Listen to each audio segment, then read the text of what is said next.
This is the General Assembly of this Copernicus Marine Service. It means we gather all the stakeholders, all the producers, the contractors, the users that are working together to deliver but also improve and design the future of this European Marine Service. So you have people that are experts in ice, the white ocean, the green, I mean biology, etc., the green ocean, but also the blue about the energy in the ocean, the dynamic, etc. Copernicus is a jewel because it allows us to transform data, huge amount of data that we can gather into valuable information.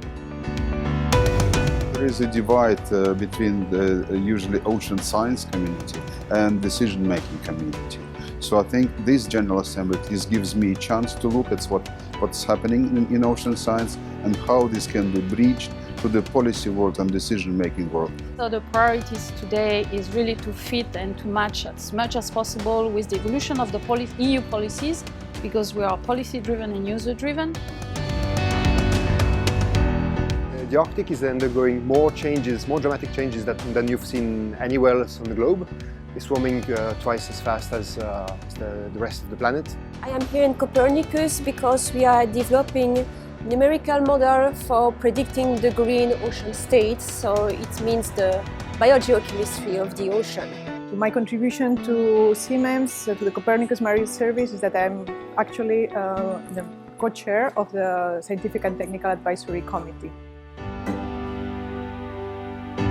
Marine data, marine information is essential for the development of the blue economy. And the blue economy is going to become even more important as we move to the 2050 decarbonisation goals.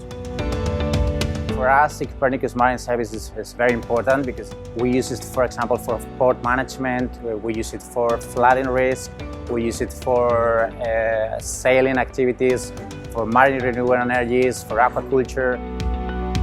Today I passed a strong message on the young people as well, because we have a momentum of engagement of young people on topics that matter for our future and for our planet.